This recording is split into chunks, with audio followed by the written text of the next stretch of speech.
इसे कहते हैं कसक और चाहत। ट्रेन चलने को ही थी कि अचानक कोई जाना पहचाना सा चेहरा जनरल बोगी में आ गया।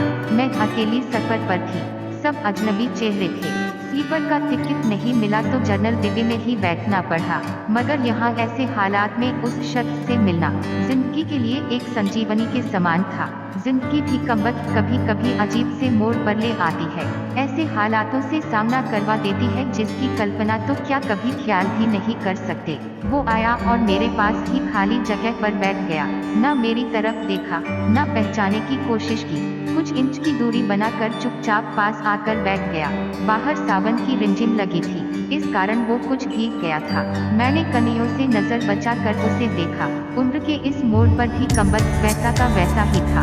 हाँ, कुछ भारी हो गया था, मगर इतना ज्यादा भी नहीं। फिर उसने जेब से चश्मा निकाला और मोबाइल में लग गया। चश्मा देखकर मुझे कुछ आश्चर्य हुआ। उम्र का यही एक निशान उस पर नजर आया था कि आंखों पर चश्मा चढ़ गया था। चेहरे पर और सर पे मैंने सफेद बाल खोजने की कोशिश की, मगर मुझे नहीं दिखे। मैंने जल्दी से सर पर साड़ी का पलों डाल लिया। बालों को डाई किए काफी दिन हो गए थे मुझे, ज्यादा तो नहीं थे सफेद बाल मेरे सर पे, मगर इतने जरूर थे कि गौर से देखो तो नजर आ जाए। मैं उठकर बाथरूम गई, हैंड बैग से फेस वॉश निकाला, चेहरे को ढंग से धोया, फिर शीशे में चेहरे को गौर से देखा। पसंद तो नहीं आया, मगर अजीब सा मुंह बनाकर मैंने शीशा वापस बैग में डाला और वापस अपनी जगह पर आ गई। मगर वो साहब तो खिड़की की तरफ से मेरा बैग सरकाकर खुद खिड़की के पास बैठ गए थे। मुझे पूरी तरह देखा भी नहीं, बस बिना देखे ही कहा सॉरी। भाग कर चढ़ा तो पसीना आ गया था, थोड़ा सूख जाए फिर अपनी जगह बैठ जाऊंगा। फिर वे अपने मोबाइल में लग गया। मेरी इच्छा जानने की कोशिश भी नहीं की। उसकी यही बात हमेशा मुझे बुरी लगती थी, फिर भी न जाने उसमें ऐसा क्या था कि आज तक मैंने उसे नहीं भुलाया। एक वो था कि 10 सालों में ही भूल गया। मैंने सोचा शायद अभी तक गौर नहीं किया, पहचान लेगा। थोड़ी मोटी हो गई हूँ, शायद इसलिए नहीं पहचाना। मैं उदास हो गई। जिस शख्स को जीवन में कभी भुला ही नहीं पाई, उसको मेरा चेहरा ही याद नहीं। उदास चिंतित चेहरा। माना कि ये औरतों और लड़कियों को टालने की इसकी आदत नहीं, मगर पहचाने भी नहीं। उदास चिंतित चेहरा। शादीशुदा है, मैं भी शादीशुदा हूँ, जानती थी इसके साथ रहना मुश्किल है, मगर इसका मतलब यह तो नहीं कि अपने ख्यालों को अपने सपनों को जीना छोड़ दूँ। एक तमन्ना थी कि कुछ पल खुल के उसके साथ गुजारूं, माहौल दोस्ताना ही हो, मगर हो तो सही। उदास चिंतित चेहरा। आज वही शख्स पास बैठा था जिसे स्कूल टाइम से मैंने दिल में बसा रखा था। सोशल मीडिया पर उसके सारे अकाउंट चोरी छुपे देखा करती थी। उसकी हर कविता, हर शायरी में खुद को खोजा करती थी। वह तो आज पहचान ही नहीं रहा। उदास चिंतित चेहरा। माना कि हम लोगों में कभी प्यार की पींगे नहीं चली, न कभी इजहार हुआ। हाँ, वो हमेशा मेरी केयर करता था और मैं उसकी केयर करती थी। कॉलेज छूटा तो मेरी शादी हो गई और वो फौज में चला गया। फिर उसकी शादी हुई। जब भी गांव गई उसकी सारी खबर ले आती थी। बस ऐसे ही जिंदगी गुजर गई। आधे घंटे से ऊपर हो गया। वो आराम से खिड़की के पास बैठा मोबाइल में लगा था। देखना तो दूर, चेहरा भी ऊपर नहीं किया। उदास चिंतित चेहरा। मैं कभी मोबाइल में देखती, कभी उसकी तरफ। सोशल मीडिया पर उसके अकाउंट खोल कर देखे, तस्वीर मिलाई, वही था, पक्का वही, कोई शक नहीं था। वैसे भी हम महिलाएं पहचाने में कभी भी धोखा नहीं खा सकती। 20 साल बाद भी सिर्फ आंखों से पहचान ले मुस्कुराता चेहरा। फिर और कुछ वक्त गुजरा, माहौल वैसा का वैसा था। मैं बस पहलू बदलती रही। फिर अचानक टीटी आ गया, सबसे टिकट पूछ रहा था। मैंने अपना टिकट दिखा दिया। उससे पूछा तो उसने कहा नहीं है। टीटी बोला फाइन लगेगा। वह बोला लगा दो। टीटी कहाँ का टिकट बनाऊं? उसने जल्दी से जवाब नहीं दिया, मेरी तरफ देखने लगा। मैं कुछ समझी नहीं। उसने मेरे हाथ में थमी टिकट को गौर से देखा, फिर टीटी से बोला कानपुर। टीटी ने कानपुर की टिकट बना कर दी और पैसे लेकर चला गया। वह फिर से मोबाइल में तल्लीन हो गया।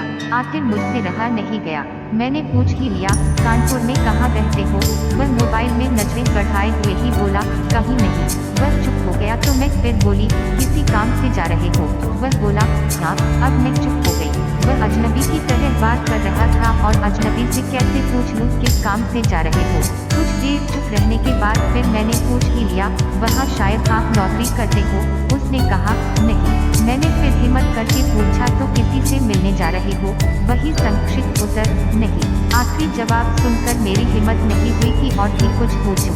अजीब आदमी था, बिना काम सफर कर रहा था। मैं मुंह फेर कर अपने मोबाइल में लग गई।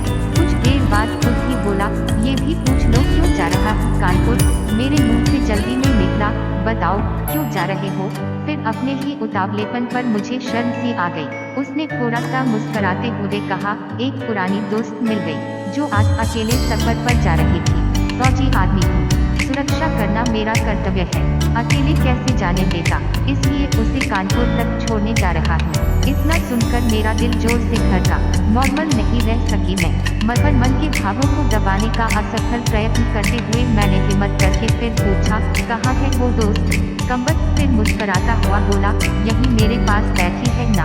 इतना सुनकर मेरे सब कुछ समझ में आ गया कि क्यों उसने टिकट नहीं लिया, क्योंकि उसे तो पता ही नहीं था मैं कहाँ जा रही हूँ। सिर्फ और सिर्फ मेरे लिए वे दिल्ली से कानपुर का सफर कर रहा था। जानकर इतनी खुशी मिली कि आंखों में आंसू आ गए।